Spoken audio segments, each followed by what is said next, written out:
सत्र का संचालन कर रहे सुनील जी, सम्मानित मंच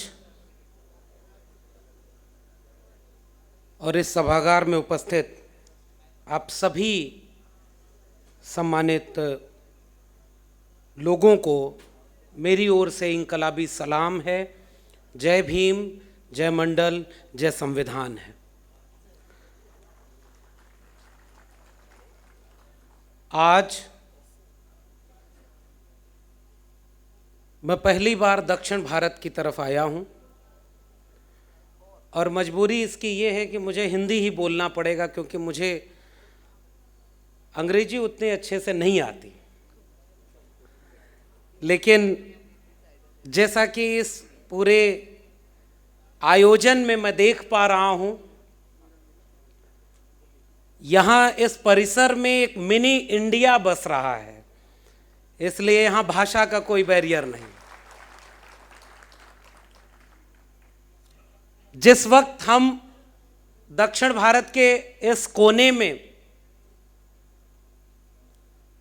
अपने दो वैचारिक पुरखों की छत्र छाया में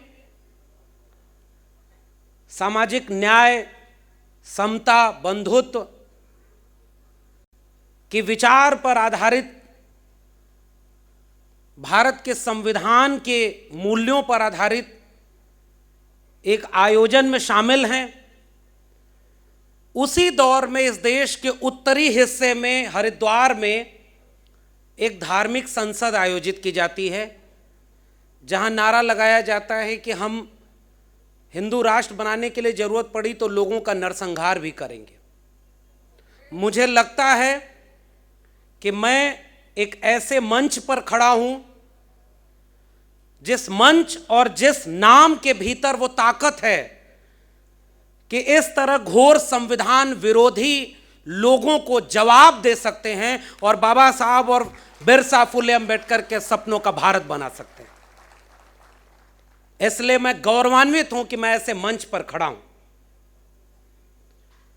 जिस दौर में लाल किले से लेकर संसद के भीतर तक झूठ बोला जा रहा हो, इस देश के नौजवानों की पीढ़ी को हिंसा, नफरत और अत्याचार में लिप्त कराया जा रहा हो, उस दौर में बामसेफ एक ऐसे संगठन का नाम है जिसे मैं विकल्प के तौर पर देखता हूं कि वह आगे आने वाली पीढ़ियों के भविष्य की चिंता कर रहा है। और यह बात मैं आपके इस अधिवेशन के इस पत्र के आधार पर कह रहा हूं, क्योंकि इसकी चिंता आज के दौर में, इसकी भूमिका में ये लिखा है कि 48 वर्षों से यह संगठन लगातार काम कर रहा है और इसका 38वां वार्षिक अधिवेशन आज यहां पर मनाया जा रहा है। शुरुआत आज इसकी हुई है और इस पूरे आयोजन में जो चिंताएं हैं वो जाति जनगणना की चिंता है, फूले अंबेडकरवादी आंदोलन की सुधारात्मक रणनीतियां क्या होंगी इसकी चिंता है, द्रविड़ सभ्यता जो ब्राह्मणवादी ताकतों के सामने एक वैचारिक चुनौती है उसका सवाल है, और आखिर में आकर के सांप्रदायिकता को एक चुनौती के रूप में स्वीकार करने का सवाल है। मैं कोट कर रहा हूं मूल निवासी D.K. खापर्डे साहब के एक वाक्य को जो आपके ही फोल्डर में लिखा हुआ है कि सामाजिक ध्रुवीकरण सांप्रदायिक ध्रुवीकरण की असली काट है। आज जिस दौर में इस देश की बहुसंख्यक आबादी को हिंदू बना करके नफरत में झोंका जा रहा हो, मुझे लगता है कि बामसेफ एक उम्मीद का नाम है कि अपनी पीढ़ियों को बचाइए और शिक्षा, स्वास्थ्य, रोजगार की तरफ लगाइए। आज इस अधिवेशन में जो राजमुंद्री में हो रहा है, मैं अभी बैठ करके माननीय राष्ट्रीय अध्यक्ष जी का एक उद्घाटन वक्तव्य सुन रहा था, तो वो उसमें एक्सप्लेन कर रहे थे कि यह जो जगह है वो राजा महेंद्र वरम से जुड़ी हुई है, बुद्धिस्ट परंपरा से जुड़ी हुई है और वह परंपरा जिसने दुनिया को सत्य, अहिंसा, शांति व बंधुत्व का पाठ पढ़ाया। हम उस विचारधारा से जुड़े हैं जो पूरी दुनिया में मोहब्बत का पाठ पढ़ाती है। इसलिए हमारे सामने चुनौती है कि नफरत जीतती है कि मोहब्बत जीतती है। इस अधिवेशन से जब घर लौटिएगा तो ये संकल्प लेके जाइएगा कि हमें नफरतों को हराना है और तथागत बुद्ध की मोहब्बत को जिंदा करना है। मैं एक दो सुझाव देकर अपने विषय पर अपनी बात रखूंगा। मुझे जहां तक याद आ रहा है, देखिए, हम लोग वो लोग हैं जो उत्तर प्रदेश के आजमगढ़ जैसे एक छोटे से जिले में जब गाय भैंस चराया करते थे, चरवाहा तबके में जन्म हुआ, तो हमें पता ही नहीं था कि कभी हम पढ़ लिख करके इस काबिल होंगे कि बामसेब जैसे मंच पर हमें बुलाया जाएगा। आज अगर हम इस काबिल हैं तो मैं उसका श्रेय भारत के संविधान और मंडल कमीशन को देना चाहता हूं। अगर वो नहीं होता तो जाने कितने लोग, उनके ख्वाब कुचल दिए गए, वो यहां तक नहीं पहुंच पाए। मगर उस सब के बाद हम यहां इसलिए हैं क्योंकि हमारे पास, हमने पढ़ लिख करके ये समझा कि यह देश है क्या, इस देश को बनाने वाले लोग कौन थे। वो विरासत हमारे पास एक थी जो तथागत बुद्ध से, कबीर, रैदास, नानक, पलटू, दादू, भीखा साहब से होती हुई महात्मा ज्योतिबा फूले, सावित्रीबाई फूले, फातिमा शेख, छत्रपति शाहू जी महाराज, ईवी रामास्वामी नायकर, पेरियार, डॉक्टर बाबा साहब अंबेडकर, डॉक्टर राम मनोहर लोहिया, और उन सब से होती हुई आज जब बामसेब के रूप में मैं अपने इतिहास को पढ़ता हूं तो वो एक ऐसा संगठन था जिसने बैकवर्ड यानी SC, ST, OBC and minority communities employees federation के रूप में एक ऐसी जगह जमाई थी। अभी कुछ साथियों से बात हो रही थी, बाबा साहब अपने जीवन के आखिरी वक्त में परेशान थे कि उन्हें पढ़े लिखे लोगों ने धोखा दिया, और आज़ादी के बाद तो बाबा साहब को दफन कर दिया गया। मैं दिल्ली विश्वविद्यालय में पढ़ाता हूं और एक बात इस मंच पे कहना चाहता हूं। वो बात यह है कि जब भारत का संविधान लागू हो गया, एक नया भारत बनाए जाने की शुरुआत हो गई, तो उस भारत की तो जिम्मेदारी ये थी कि जिनका हक आपने सदियों से छीना था उन्हें मिलाकर के एक राष्ट्र बनाते, और उनके नायक को आपने जमीन में दफन कर दिया। डॉक्टर अंबेडकर की किताबें किसी लाइब्रेरी में नहीं, उनका समग्र प्रकाशन नहीं छपा था, उनकी किताबें दफन कर दी गई, उनको किसी को पढ़ने नहीं दिया गया। उनको भारत रत्न कब मिला आप सब जानते हैं। इसलिए 1980, 70, 80 के दशक में एक ऐसा नायक पैदा होता है जो डॉक्टर अंबेडकर को किताबों से निकालकर जमीन पर खड़ा करता है, और वो बामसेब जैसे संगठन की एक बुनियाद रचता है जिसकी वजह से आज हम यहाँ हैं, मान्यवर कांशी राम। और उस विरासत से जुड़ करके बस एक छोटा सा सुझाव कि जब इसमें माइनॉरिटी है तो तमाम वैचारिक पुरधाओं की, प्रतीकों की तस्वीरें हैं। मुझे लगता है कि पसमानदा आवाज़ों को भी हमें इसमें शामिल करना चाहिए, क्योंकि इस देश में दलित और पिछड़ी जातियां, जो हमारे लोग थे जो कन्वर्ट होकर के मुसलमान बन गए, वो भी आज हमारे साथ लड़ाई में शामिल है। और एक बात आज कहने की जरूरत है कि इस हिंदू मुस्लिम सांप्रदायिकता में जो लोग सबसे ज़्यादा मारे जा रहे हैं दोनों तरफ से, वो दलित, पिछड़े, आदिवासी ही हैं। एक ब्रेन समझिए ऐसा ब्राह्मणवादी ताकतों का है कि वो अपने पीछे खड़ा है, इस देश में सत्ता संसाधनों पर कब्जा किए हुए है, और दूसरे लोगों को, दलित, पिछड़े, आदिवासियों को दंगा में आगे भेजे हुए कि मंदिर बनाने की लड़ाई होगी तो तुम आगे आगे जाओ, मुसलमानों को मारना हो तो तुम आगे आगे जाओ। तो वो लोग जो आपके वैचारिक साथी हैं उनको भी शामिल करिए। मौलाना अब्दुल कयूम अंसारी, आसिम बिहारी, जिन्होंने भारत में जब बंटवारे की लड़ाई चल रही थी, मुस्लिम लीग घर घर जाकर कह रहा था, 1931 की जनगणना हो रही थी और वो कह रहा था कि अपने कॉलम में धर्म लिखवाना। अब्दुल कयूम अंसारी और मोमिन कॉन्फ्रेंस के लोग उत्तर भारत के इलाकों में घूम घूम करके कह रहे थे, आप अपनी धर्म नहीं जाति लिखवाइएगा, क्योंकि आपकी असली पहचान जाति से है। 1931 की लड़ाई 2021 में भी अभी अधूरी है। इसलिए हमें उन पसमानदा आवाज़ों को भी इसमें शामिल रखना चाहिए। अब मैं अपने मूल विषय पर आता हूं, और जो जाति जनगणना से जुड़ा हुआ विषय है, इसमें एक वाक्य लिखा गया है कि ओबीसी की जनगणना। मैं एक बात यहां कह करके फिर निजीकरण पे आ रहा हूं, क्योंकि मेरा विषय है निजीकरण और राष्ट्रीयकरण। जाति जनगणना का सवाल केवल ओबीसी का नहीं है। यह बात सच है कि इस देश में दलितों और आदिवासियों की गिनती होती है, और 1931 के बाद से तो जाति जनगणना हुई नहीं। तो सबसे ज्यादा नुकसान अगर इस देश में किसी तबके का हुआ है तो वो ओबीसी का हुआ है। और दिलचस्प ये है कि मैं खुद चूंकि उसी तबके से आता हूं तो थोड़ा बेबाकी से कह सकता हूं कि जिसका नुकसान हुआ है उसे ही पता नहीं कि उसका क्या क्या नुकसान हुआ है, वो हिंदू बना फिर रहा है। तो मंडल कमीशन यानी अनुच्छेद 15, अनुच्छेद 16 और अनुच्छेद 340 अगर भारत के संविधान में न होता, कल जिस महान शख्सियत की स्मृति दिवस था, इसी दक्षिण भारत की एक महान शख्सियत ईवी रामास्वामी नायकर पेरियार, उनके आंदोलन और उनके दबाव के चलते अनुच्छेद 15(4) जोड़ा गया, 16(4) जोड़ा गया। इन सब के मिलने से एक बना था कि हम ओबीसी यानी पिछड़े वर्ग की भी गिनती करेंगे, और उसमें गिनती हुई नहीं फिर, और उस पर बात पिछले सत्र में हो चुकी है। मैं एक तथ्य को जोड़कर अपने विषय पर आ रहा हूं। वो विषय यह है कि जो गिनती नहीं हुई तो मंडल कमीशन ने 31 की जनगणना और इनको लेकर के 52% आबादी बताई, और 52% को आरक्षण मिला 27%। और आज जब मैं यहां खड़े होकर के निजीकरण और राष्ट्रीयकरण पर बात रखने जा रहा हूं तो कोट करना चाहता हूं कि मनुस्मृति क्यों जलाई थी आज बाबा साहब डॉक्टर भीमराव अंबेडकर ने, क्योंकि मनुस्मृति के आधार पर यह तय कर दिया गया था कि इस देश में कौन पढ़ेगा और कौन नहीं पढ़ेगा, कौन आगे बढ़ेगा कौन नहीं बढ़ेगा। इसलिए उस किताब को बाबा साहब ने जलाया।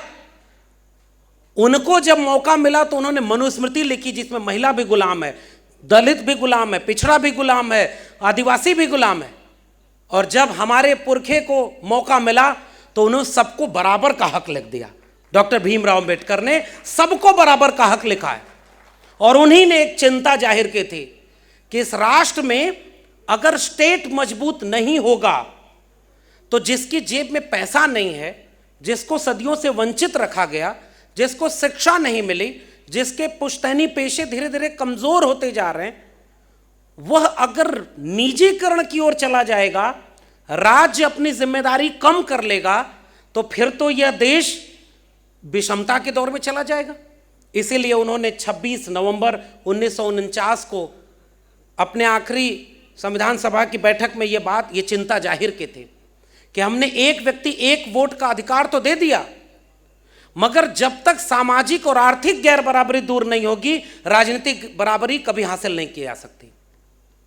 और मैं फिर से उस चिंता में शामिल कर रहा हूं आपके ही फोल्डर में लिखा हुआ वो कोटेशन। बाबा साहब कैसा भारत चाहते थे? राज्य और अल्पसंख्यक जो किताब उनकी है, वॉल्यूम 1 के 10वें भाग में पेज नंबर 408 आपकी दस्तावेज में लिखा हुआ है, भारत के तीव्र औद्योगिकरण के लिए राज्य समाजवाद आवश्यक है। निजी उद्यम ऐसा नहीं कर सकते हैं, और अगर ऐसा होता है तो यह धन की उन असमानताओं को पैदा करेगा जो निजी पूंजीवाद ने यूरोप में पैदा की हैं और जो भारतीयों के लिए एक चेतावनी होगी। बाबा साहब ने जैसे एक साफ चेतावनी दी थी ना कि अगर हिंदू राष्ट्र भारत में बना तो वह सबसे बड़ा खतरा होगा, क्योंकि हिंदू राष्ट्र समानता विरोधी है, न्याय विरोधी है, संविधान विरोधी है। इसलिए हर कीमत पर हिंदू राष्ट्र को बनने से रोकना होगा। यह बाबा साहब ने साफ तौर पर लिखा। आज वो लोग बहस चला रहे हैं गांधी बनाम गोडसे, मैं नाम किसी का नहीं लूंगा, एक वैचारिक मंच है ये, लेकिन आप सोचिए कि अगर भारत केवल गांधी बनाम गोडसे की बहस में होगा तो बिरसा, फूले, अंबेडकर, पेरियार कहां जाएंगे जिसका तुम लोग नाम ही नहीं लेते। यह वैचारिक साजिश हमारे साथ की जा रही है। एक तरफ खड़ा किया जा रहा है गोडसे को, एक तरफ गांधी को। गांधी और गोडसे की लड़ाई होगी तो हम गोडसे के साथ नहीं खड़े होंगे, लेकिन गांधी और अंबेडकर की बात होगी तो हम बाबा साहब अंबेडकर के साथ खड़े, हम पेरियार के साथ खड़े, हम डॉक्टर लोहिया के साथ खड़े। और तब इस बात को कोट करके अपनी बात 2-3 पॉइंट में ही केवल रखूंगा कि वो जो चिंता बाबा साहब के जहन में थी, वो चिंता उनके अपने गुरु महात्मा ज्योतिबा फूले की भी चिंता थी। बाबा साहब ने अपने 3 गुरु बनाए, और इस देश में आज जाति के नाम पर नफरत फैलाने वाले लोग बाबा साहब को केवल दलितों का नेता कहते हैं। मैं तो कह रहा हूं बाबा साहब के पहले गुरु तथागत बुद्ध थे, वो दलित नहीं थे। दूसरे गुरु कबीर साहब थे, वो भी दलित नहीं थे। और तीसरे गुरु महात्मा ज्योतिबा फूले, वो भी दलित नहीं थे, और इस देश में डॉक्टर अंबेडकर को दलितों का नेता। और जो लोग जिस माली समाज से ज्योतिबा फुले आते थे, उस माली समाज के घर में आज ज्योतिबा फुले की तस्वीर नहीं है। पेरियार ईवी रामासामी नायकर चरवाहा जाति से आते थे, हम सब चरवाहे जाति से हैं, हमारी पीढ़ी के लोग, और वो हिंदू बने घूम रहे क्योंकि वैचारिक ट्रेनिंग नहीं हुई। और जिस दिन डॉक्टर अंबेडकर को, फूले को, पेरियार को पढ़ते तो एक कोटेशन मिलता, मैं वहां से ये बात कह रहा हूं। 1882 का वक्त था, हंटर कमीशन के सामने ज्योतिबा फुले पेश होते हैं, और वो जब जाते हैं तो वो किसान का एक फटा पुराना सा कपड़ा पहन कर जाते हैं, तो उन्हें गेट पर ही रोक दिया जाता है कि तुम कहां से आ रहे हो। वो कहते हैं कि मैं आमंत्रित हूं। तो उसके बाद जो आयोजक होते हैं वो दौड़ के आते हैं, कहते हैं अरे आप फुले साहब, आप ऐसे क्यों चले आए। तो वो कहे चलो अंदर बताऊंगा। और जो ड्यूक, कनाट के ड्यूक आए हुए थे, उनके सामने जब कहा जाता है कि महात्मा फुले, ज्योतिबा फुले अपनी बात रखेंगे, तो वो एक बात कहते हैं कि मैं ऐसा कपड़ा इसलिए पहन के आया हूं, ये फटा पुराना कपड़ा, ये फटा हुआ कंबल, क्योंकि इस देश में किसान, मजदूर, वंचित, शोषित लोग किस तरह जीवन जीते हैं, ये पूरा कपड़ा पहने हुए भरे पेट वाले आपको कभी नहीं बताएंगे। इस देश में किसान कैसा जीवन जी रहा है वो मैं बताऊंगा आपको, आप समझे, इसलिए मैं ऐसा कपड़ा पहन के आया हूं। और वहां महात्मा फुले ने दो बात कही थी, और उस पूरे चार्टर में जो रिप्रेजेंटेशन दिया था उसमें भी वही बात कही थी कि बैंकों को राष्ट्रीयकृत करिए, राष्ट्र अपनी जिम्मेदारी निभाए, राष्ट्र केंद्र में हो। शिक्षा को वो महत्वपूर्ण मान रहे थे, कह रहे थे कि सबकी गुलामी की मुक्ति तभी होगी जब शिक्षा राज्य देगी। इसीलिए तो कह रहे हैं कि जब तक गुरुकुल था तुम्हारा तब तक तो तुमने पढ़ने नहीं दिया, और जब पढ़ने का मौका मिला तब हम अपनी संस्कृति को समझ पाए। तो जो चिंता महात्मा फुले की थी उसे और व्यवस्थित तौर पर डॉक्टर अंबेडकर ने दर्ज किया है। और इसीलिए डॉक्टर अंबेडकर जो चिंता उठा रहे थे कि बैंकों का राष्ट्रीयकरण होना चाहिए, पूरे राष्ट्र की पूंजी जिस बैंकों में हो उसको स्टेट चलाएगा, शिक्षा का राष्ट्रीयकरण होना चाहिए, रोजगारों का, बड़े रोजगारों का राष्ट्रीयकरण होना चाहिए, और राष्ट्र की जिम्मेदारी हो कि वो ये तय करे कि केवल बड़े रोजगार या बड़े पूंजीपति के हाथ में पैसा संकेंद्रित न रहे, वो नीचे तक जाए, छोटे छोटे उद्योगपतियों तक जाए। रेलवे का राष्ट्रीयकरण होना चाहिए, तकनीकी का राष्ट्रीयकरण होना चाहिए, सूचना और प्रौद्योगिकी का राष्ट्रीयकरण होना चाहिए। वो पूरा दस्तावेज मैं आपको इशारे में बता रहा हूं, घर जाकर पढ़िएगा। ये जो विचार था डॉक्टर अंबेडकर और महात्मा फुले का, ईवी रामासामी नायकर पेरियार का, ये सारे लोग राष्ट्रीयकरण के हिमायती थे। अब इसमें दो सूचनाएं और जोड़ रहा हूं।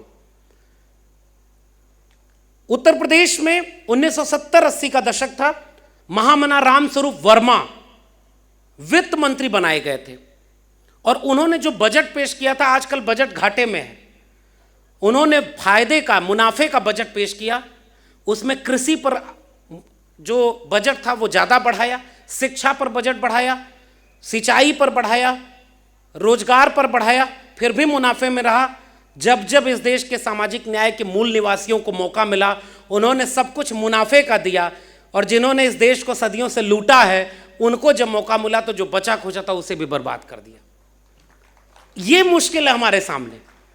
और आखिरी तथ्य उसमें जोड़ता हूं, बाबू जगदेव प्रसाद कुशवाहा जी ने बिहार का लेनिन कहते थे, डॉक्टर अंबेडकर भी एक बात कहते थे कि वामपंथ विचार बड़ा अच्छा है, लेकिन भारत के वामपंथी बड़े खतरनाक हैं, जिसके लिए मान्यवर कांशीराम ने कहा हरे घास के हरे सांप हैं।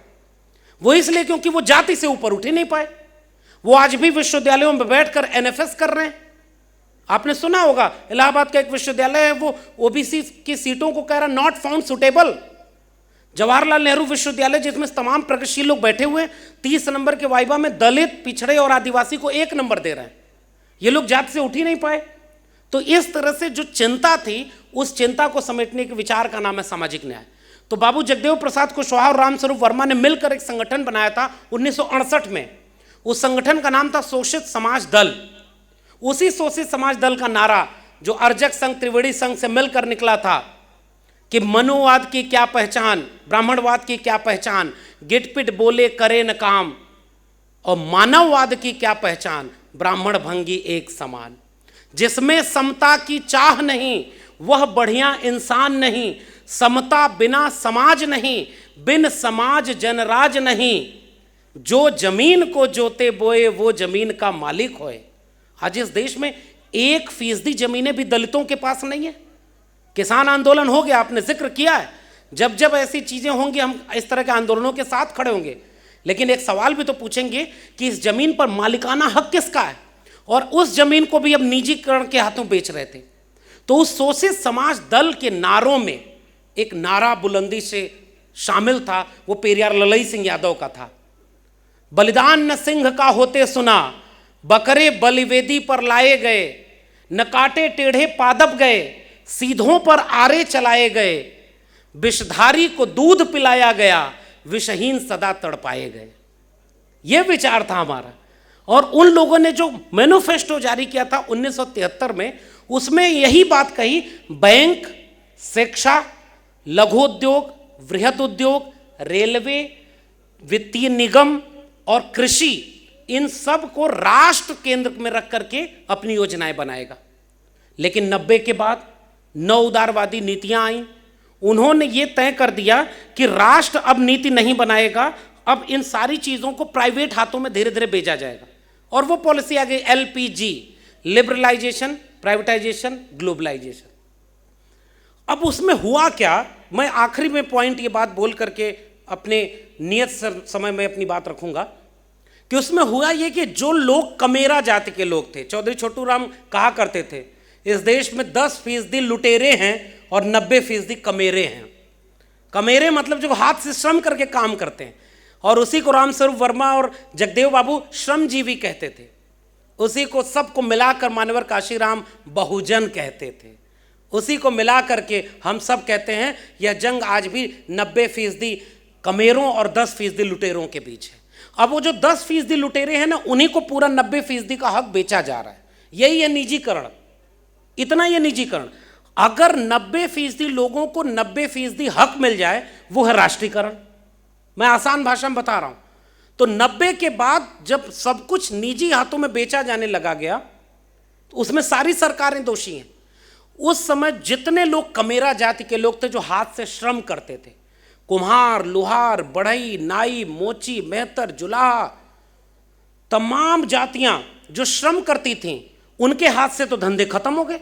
अब मशीनें लाई गई और उसके बाद ये सारे लोग बेरोजगार हो गए।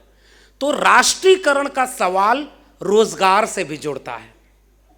अगर आप पूरे देश को बेच देंगे तो व्यापारी का गुलाम बन जाएगा। उसे सस्ता श्रम चाहिए, वो सस्ते श्रम में ज्यादा मुनाफा कमाएगा और मुनाफा कमा के बैंक से लोन लेकर के एक दिन विदेश भाग जाएगा, एक दिन विदेश भाग जाएगा यहां का पैसा लेकर के। यह है निजीकरण।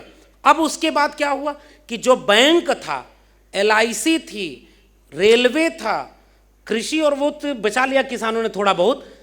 एक जो चीज जो सबसे खतरनाक जो प्राइवेटाइजेशन में बचाई नहीं जा रही है, निजीकरण में बचाई नहीं जा रही है, वो है शिक्षा। और वो शिक्षा के लिए उन्होंने एक नई योजना लागू की है, नई शिक्षा नीति। मैं चूंकि विश्वविद्यालय में पढ़ाता हूं तो इस बड़े मन से ये बात कहना चाहता हूं कि पूरे देश में ये बात जाए कि गुलामी केवल पेट की गुलामी नहीं थी, उन्होंने हमें मस्तिष्क से यानी सोचने समझने से गुलाम बनाने की साजिश रची है। और हमारे पुरखों ने हमें यहां कहा, विद्या बिना मति गई, मति बिना गति गई, गति बिना वित्त गया, वित्त बिना शूद्र गए, और एक अविद्या ने जाने कितने अत्याचार किए। इसलिए हमारे पुरखों की लड़ाई शिक्षा की थी। तो नई शिक्षा नीति में उन्होंने क्या किया, नई वर्ण व्यवस्था लागू कर दी। ग्रेड C का विश्वविद्यालय होगा जिसको राज्य पैसा देगा, लेकिन वो एकदम 2ym दर्जे का होगा। उसमें किसके घर के बच्चे पढ़ेंगे, दलित, पिछड़े, आदिवासियों के। स्कूल जो बर्बाद हो गए, जो सरकारी स्कूल हैं, आज उनमें किसके घर के बच्चे, मिड डे मील के नाम पर जा रहे हैं बच्चे, और उसमें भी अगर एक दलित माँ अगर मिड डे मील का खाना बना रही है तो सवर्ण बच्चे कह रहे हैं कि हम नहीं खाएंगे उसके हाथ का खाना बना। आपने ऐसा ही राष्ट्र बनाया है। शर्म आनी चाहिए ऐसे लोगों पर। लेकिन अच्छा यह हुआ कि जब अगले दिन एक सवर्ण महिला को खाना बनाने के लिए लगाया गया तो दलित बच्चों ने कहा हम सवर्ण महिला के हाथ का बना खाना नहीं खाएंगे। बदलाव तो यहां से आएगा, आप ही हर जगह थोड़े ही ऊपर रहोगे। एक शेर है कि मैं अपने खौफ की हद पर खड़ा हूं। अंतिम है मेरी इम्तिहान की परीक्षा कि मैं अपने खौफ की हद पर खड़ा हूं, अब इसके आगे इम्तिहान तुम्हारा होगा। हम तो बर्दाश्त कर चुके, हमने जितना सहना था सह लिया, अब तो सहने का वक्त नहीं है, लड़ने का वक्त है। तो नई शिक्षा नीति जिसमें ग्रेडेड इनइक्वालिटी, आपके हाथ से स्कूल से लेकर विश्वविद्यालय बेच दिए जाएंगे और प्राइवेट हाथों में शिक्षा बिक जाएगी, तो अंबानी और अडानी के जैसे किसान समझ गए ना, उन्होंने तो अपनी खेती बचा ली।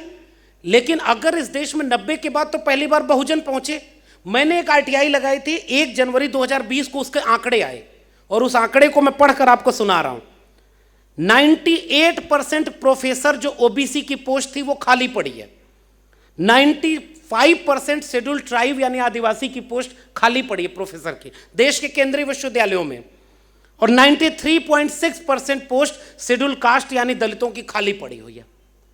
आप हिंदू बना रहे थे और हम चाह रहे थे प्रोफेसर बनना, तो ये कैसा देश बनाए जिसमें आपने हमें प्रोफेसर नहीं बनाया? ये सवाल है हमारा। और जैसे ही हमारे लोग पहुंचना शुरू हुए प्रोफेसर बनने के लिए, आप पूरी शिक्षा को निजी हाथों में बेच रहे हैं।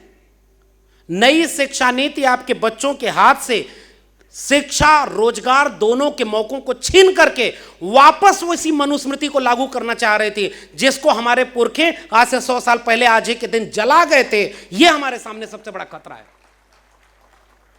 तो मैं आखिर में केवल यह बात अपील करके जा रहा हूं कि निजीकरण का एकमात्र जवाब मंडल कमीशन की रिपोर्ट में भी दिया है। मंडल कमीशन की रिपोर्ट जब बनी तो मंडल कमीशन की रिपोर्ट ऐसी रिपोर्ट है जिसको अगर आप बामसेव की वैचारिकी के साथ जोड़कर देखेंगे तो एक मुकम्मल रिपोर्ट है। बामसेव सबकी 85% 90% वंचित शोषितों की आवाज का मंच है। यहां वैचारिक लोग बैठे हैं, बहुत वरिष्ठ लोग बैठे हैं। मैं तो अभी सीख रहा हूं, लेकिन मुझे इतना पता है कि अगर इस देश को बचाने वाली कुछ एक संगठनों का नाम सबसे ऊपर लिखा जाएगा तो उनमें आपके संगठन का नाम शामिल रहेगा। इसलिए मैं यहां कह रहा हूं, मंडल कमीशन की रिपोर्ट वो कहती है कि इस देश में कोई भी प्राइवेट पूंजी नहीं होती। एक निजी कंपनी खड़ा करने के लिए स्टेट क्या होता है, लीज पर जमीन देता है, कम रेट में उसको जमीन दे दिया, बिजली दी, पानी दिया, सड़क बनवा दिया और सारा उसका फायदा उस स्टेट से लेता है वो। तो मंडल कमीशन की रिपोर्ट कहती है अगर किसी भी सेक्टर में 1 रुपया भी स्टेट का है तो वो प्राइवेट कैपिटल नहीं बची, वो निजी कुछ है ही नहीं। और इस देश में कहा जा रहा है कि निजीकरण हो रहा है। इस देश में अंबानी अडानी क्या अपने बाप दादा के घर से लेके आए थे पैसा? वो सब इन कमेरा लोगों का पैसा है जो लूट करके उन लुटेरों के हाथ में दिया जा रहा है। यही है निजीकरण। इसलिए मंडल कमीशन की रिपोर्ट कहती है कि इस देश के हर एक सेक्टर में जितना 85%, 90% बहुजन आवाम है उसको 90% आरक्षण दे दो, निजीकरण रुक न जाए तो कहिएगा। निजीकरण रुक जाएगा उसी दिन जिस दिन आप अपना हक मांगने लगेंगे। तो ये जो मंडल कमीशन की रिपोर्ट जो कह रही थी प्रमोशन में रिजर्वेशन, प्राइवेट सेक्टर में रिजर्वेशन और प्राइवेटाइजेशन को रोकने की बात कर रहे थे, मुझे लगता है कि आज जिस दौर में सब कुछ बेचा जा रहा है, कोविड काल में आपने देखा ना कि कह रहे हैं सरकारी चीजें बर्बाद हैं, उसमें काम नहीं हो रहा है।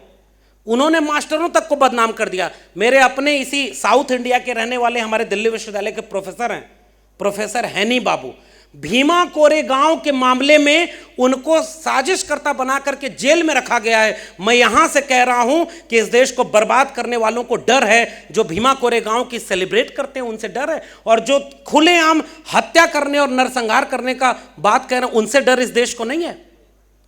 इस देश में शिक्षक प्रोफेसर जेल में हैं, और इसलिए जेल में हैं क्योंकि लोग आपके पूंजी को निजी हाथों में बेच रहे हैं। और उसमें ग्लोबल इकोनॉमिक इंडेक्स क्या बता रहा है कि जो कैपिटल है ना, अर्थव्यवस्था डूबेगी अगर अर्थव्यवस्था का सारा पैसा कुछ लोगों तक संकेंद्रित हो जाएगा, पैसा रोटेट होकर नीचे नहीं जाएगा तो पूरी अर्थव्यवस्था को बर्बाद होना तय है, और इसलिए वो डेमोक्रेसी को भी बर्बाद करेंगे। इसीलिए पूरा देश कोविड के पहले ही बर्बाद अर्थव्यवस्था का देश था। जैसे हमारे लोग तुमसे शिक्षा, स्वास्थ्य, रोजगार मांगने लगे, तुम कह रहे हो इकोनॉमिक कोलैप्स हो रही है क्योंकि प्राइवेटाइजेशन किया जा रहा है। तो अंत में जब तुमने ये विमर्श खड़ा किया कि सरकारी चीजें काम नहीं करती हैं, प्रोडक्टिविटी नहीं है, तो मेरा सवाल है कि कोविड में सारे प्राइवेट हॉस्पिटल बंद थे तो केवल सरकारी हॉस्पिटल से क्यों इलाज हो रहा था? अगर सारे सरकारी संस्थान बर्बाद हैं तो सरकारी हॉस्पिटल से क्यों तुमने जानें बचाई? आज देश भर में दिल्ली विश्वविद्यालय, जेएनयू, जामिया, एएमयू, इलाहाबाद विश्वविद्यालय, हैदराबाद विश्वविद्यालय, वर्धा विश्वविद्यालय से ऊपर कोई देश का प्राइवेट विश्वविद्यालय है क्या? आज भी सरकारी विश्वविद्यालय सबसे आगे, सरकारी हॉस्पिटल सबसे आगे, सरकारी रोजगार सबसे आगे। तुम कह रहे हो कि देश में निजीकरण जरूरी है क्योंकि सरकारी चीजें अब प्रोडक्टिव नहीं रही। एक कविता लिखी है किसी ने, अमन बेच देंगे, चमन बेच देंगे, कलम के सिपाही अगर सो गए तो वतन के सिपाही वतन बेच देंगे। आज ये विषय जो आपने चुना है, ये बेचने के दौर में बचाने की लड़ाई लड़ने वाला विषय है। एक तरफ वो लोग हैं जिन्होंने चुनाव में भाषण दिया था। अच्छा सोचिए एक बात कि ये जब तक गुजरात का मुख्यमंत्री ये शख्स रहा, उसने कभी अपनी जाति नहीं बताई। जब प्रधानमंत्री का चुनाव लड़ना हुआ तो कहे मैं पिछड़ी जाति का बेटा हूं। भाई जाति तो खत्म हो गई थी, जाति जनगणना करा दो। आप कैबिनेट मिनिस्टर बना रहे हो तो उनकी जातियां बता रहे हो कि 27 ओबीसी बना दिया, 12 दलित बता दिया, तो जाति जनगणना कराओ। और जाति जनगणना कराने के बाद एक तथ्य सामने आएगा कि इस देश में 1% लोगों के पास 73% लोगों का पूंजी जमा है। इसलिए ये निजीकरण उस पूंजी को अपने दोस्तों को बेचने की बात कर रहे हैं। इसीलिए उसने नारा दिया था कि वो बेच रहे हैं भारत को, मैं चैन से कैसे सो जाऊं, सौगंध मुझे इस मिट्टी की, मैं देश नहीं बिकने दूंगा। अब सब कुछ बेच दिया है। चाय बेचते हुए उसे किसी ने नहीं देखा, लेकिन देश बेचते हुए तो देख रहे हैं आपने। अब झूठ का व्यापार है। इसलिए मैं इस बड़े वैचारिक मंच से एक अपील करके जा रहा हूं। मैं आपके इस वैचारिकी में शामिल होकर के वह अपील कर रहा हूं कि अगर महात्मा फूले ने, डॉक्टर भीमराव अंबेडकर ने, डॉक्टर राम मनोहर लोहिया ने, क्योंकि राज्य समाजवाद की बात है, ऐसे ऐसे नमूने इन्होंने पैदा किए कि एक व्यक्ति संसद में एक प्राइवेट मेंबर बिल दे रहा है कि संविधान की प्रस्तावना में से समाजवाद शब्द को हटा दीजिए। आपने सुना होगा, समाजवाद शब्द को हटा रहे हैं और बामसेव अपने अधिवेशन में कह रहा है कि राज्य समाजवाद लाना होगा तभी यह देश बचेगा। यह है वैचारिक लड़ाई। राज्य समाजवाद का मतलब क्या है? समता, संपन्नता और सह अस्तित्व समाजवाद का नाम है। अपने जीवन के अंतिम काल में 1948 में एक अधिवेशन होता है लखनऊ में, backward classes league, depress classes league का।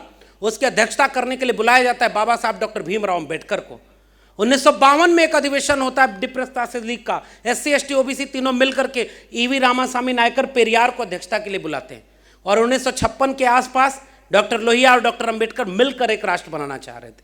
मुझे लगता है कि वो जो अधूरा ख्वाब है जल जंगल जमीन की हिस्सेदारी का, वह ख्वाब यहां पर जरूर मौजूद होना चाहिए। जो समाजवादी विचार ने नारा लगाया था कि संसोपा ने बांधी गांठ, पिछड़े पावे 100 में 60, उसे बहुजन नायकों ने आगे बढ़ाकर कहा कि 100 में 90 शोषित हैं, शोषितों ने ललकारा है, धन धरती और राजपाट में 90 भाग हमारा है। यही लड़ाई राष्ट्रीयकरण और निजीकरण की लड़ाई है। इस देश के 90% वकील, 90% प्रोफेसर, 90% जज, 90% ब्यूरोक्रेट और 90% उद्योगपति जब तक दलित, पिछड़े, आदिवासी, अल्पसंख्यक, पसमानदा जाति के नहीं होंगे तब तक यह देश कभी मुकम्मल देश नहीं होगा। इसलिए निजीकरण करना राष्ट्र विरोधी है। जो देश को बेच रहे हैं, जो सब कुछ को बेचना चाह रहे हैं, वो दरअसल एंटी नेशनल लोग हैं। उन्होंने खुद कभी, एक ऐसा बेटा, कभी आपने बेटा बेटी देखा है जिसने खुद अपने जीवन में कुछ कमाया ना हो और बाप की पूंजी उड़ाते रहे?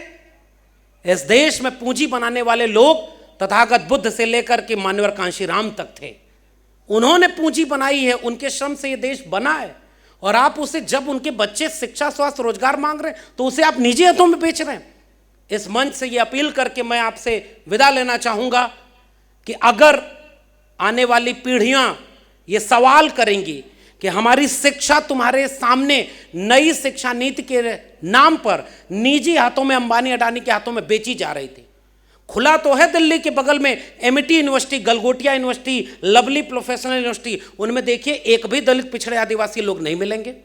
ये ऐसा भारत बनाना चाहते हैं जहां मनुस्मृति लागू हो जाए, आपके बच्चे पढ़े ना, उनको शिक्षा ना मिले, उनको अब ऑनलाइन टीचिंग ले आ रहे हैं।